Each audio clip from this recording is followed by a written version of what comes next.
So what I'm going to do right now is crank over the engine a little bit more, since I think there's fuel that is getting up into the carb.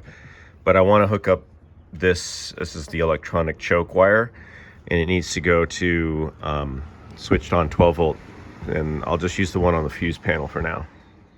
Let's take a detour to the electrical department. First of all, I think this is like a 14 or 16 wire, and I'm just going to show you the stuff I like and what I don't like so much.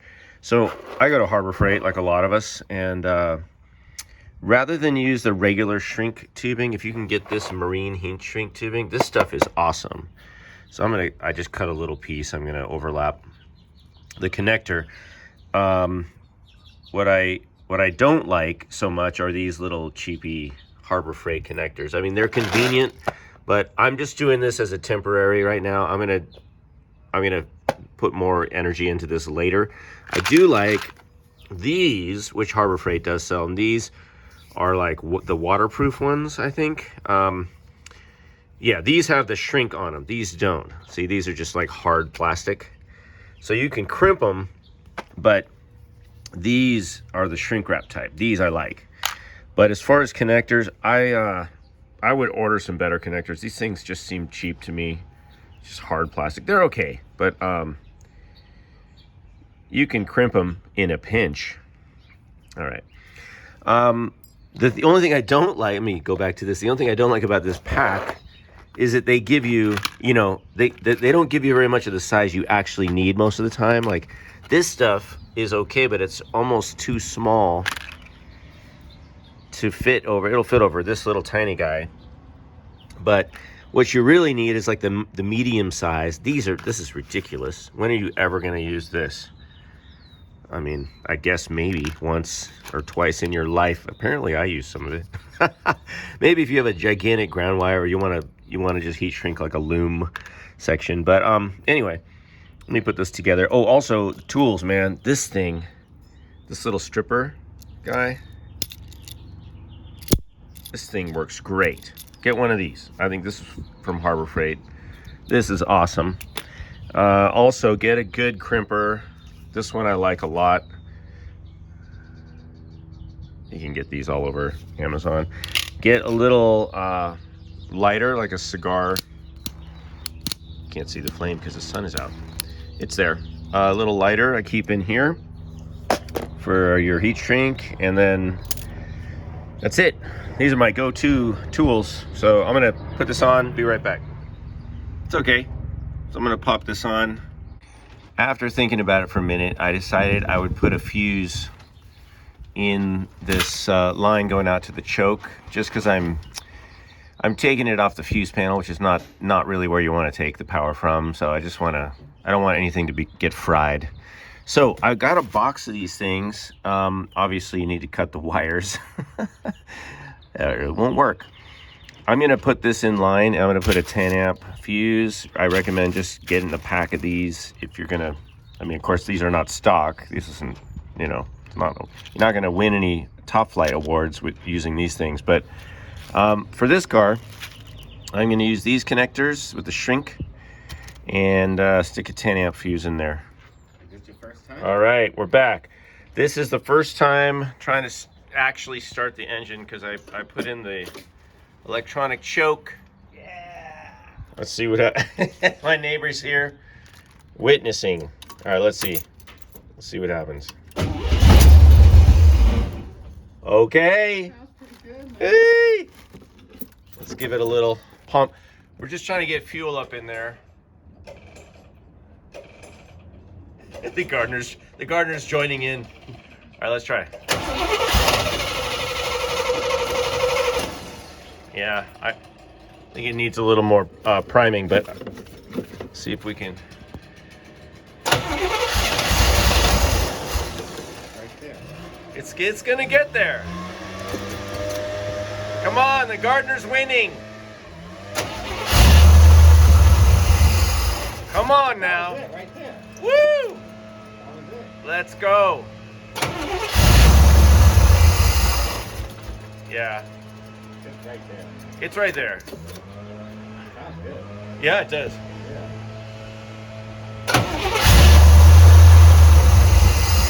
Yeah, it just needs a carb adjustment. Can you just get out there and pull the? Can you get some action on the carb? There you go. Yeah, just do that.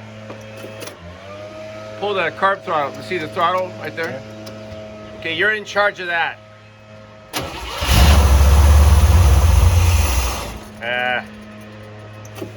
I don't know. I just don't know if it's getting fuel.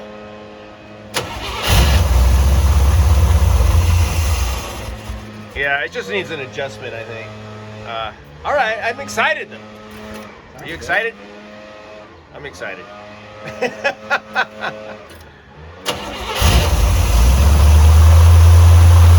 Little gas.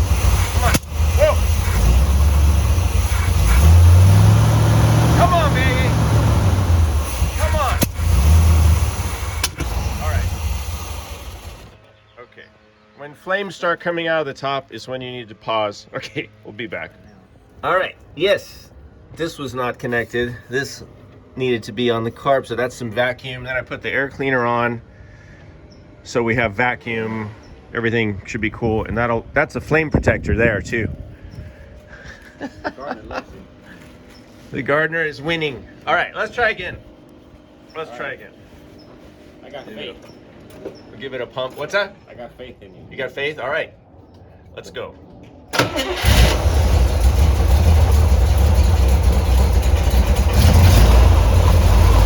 Hey.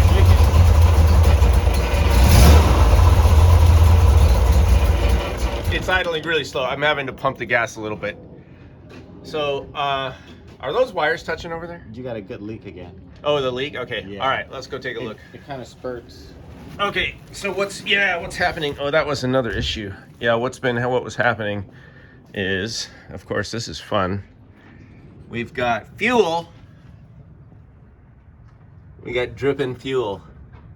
Where was it coming out? Was it just dripping down from? It's running down this hose. Running down there, yeah, right. Yeah. Okay, so there's an issue up there. All right, so I got fuel coming out of the fuel filter area. I'm gonna look at that, but it's okay. We heard the rumble, the happy rumble. Apparently,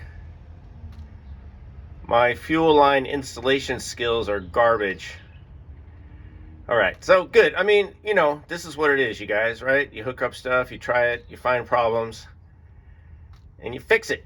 So when I was jiggling the carb intake and the filter area around and then taking that apart, I heard something kind of click down here.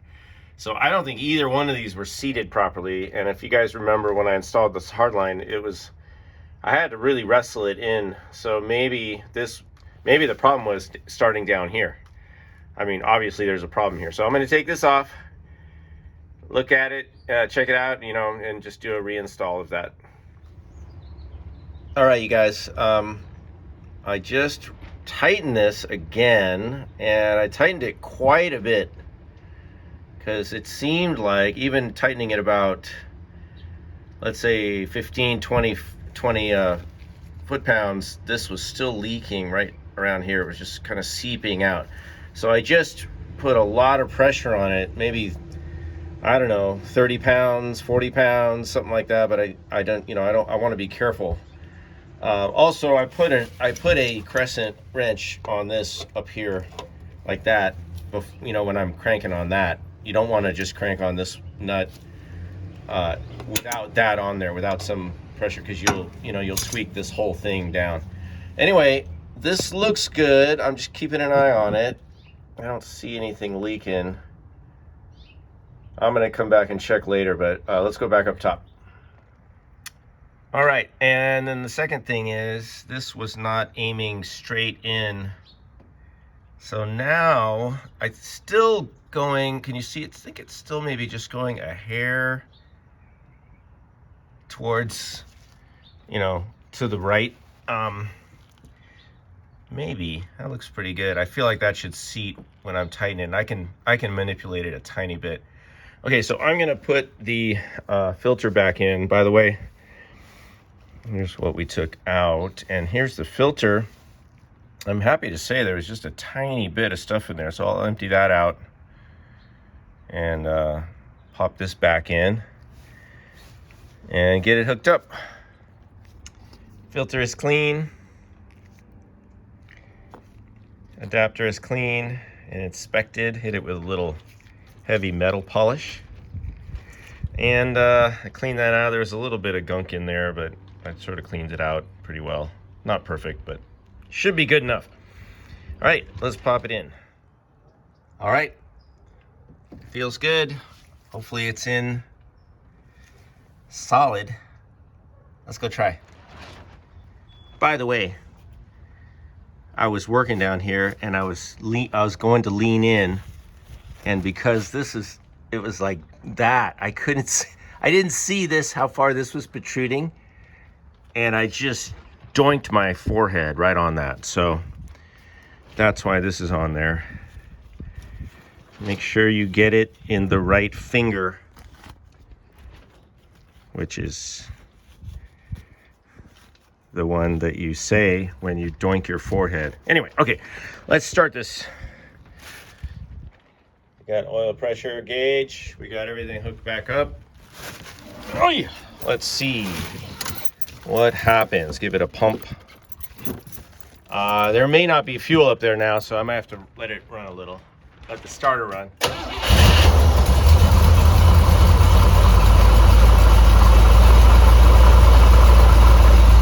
Holy crap, you guys.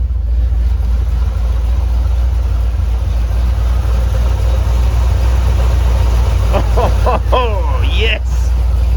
Oh, I've waited so long to hear this. Come on now. Yeah.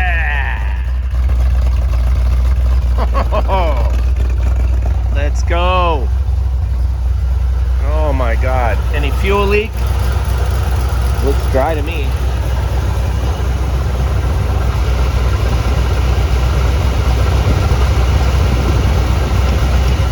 You guys, come on. What the hell? By the way, is it bad to run this with nothing in it? There's nothing in here, nothing in the AC system. Oh my God, look at that. Now there will be some burning off of a lot of crap on the engine, so I wouldn't be surprised if we see some smoke rising up. That's okay. I've got header paint that needs to be baking on and curing, and there's probably oil and all kinds of crap that's, you know, around the engine, on the engine, and that needs to burn off. I also have exhaust paint on back there on the mufflers and the pipes leading up to midpoint. I've got anti-rust stuff on the down pipes going back. I've got a lot of stuff that's going to be slowly smoldering here in a minute. Let's check the oil pressure.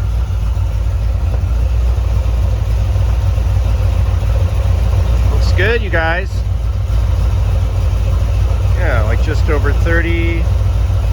Perfect. Look at that, it's idling perfectly. I haven't even checked the timing. Although the timing should be okay. Now, by the way, I'm running points. So it's all old school, it's all original setup. Wow. Let's go. I want to thank everybody in the community for your helpful tips. And also, just to point out, this is like super minimal wiring. Oh my God, I'm so excited right now. Yeah, there's the smoke starting to come up. It's okay, I'm just gonna let it. I do need to, you know what though? I don't have a temperature gauge. I should probably, temperature gauge would probably be a good idea. You know what? I'm gonna not let this run too long because I don't really know what's happening with the coolant, the radiator. I want to hook up a temperature gauge before I have a problem. I just wanted to point out I did have to bridge this. So this was the this is the neutral safety switch, and this is the connector. This gets hooked up to the neutral safety switch, which would be down in here below the shifter. I think mine was deleted. In fact, I know it was because this was bridged when I bought the car. So that was the missing piece because I wasn't getting any starting power. And then the other thing is this rod was flexing a little bit and sometimes it wasn't actually pushing all the way down, it was just bending. So I need to figure that out. Maybe put something here so it doesn't bend. Let me just rev it a little and check the oil pressure.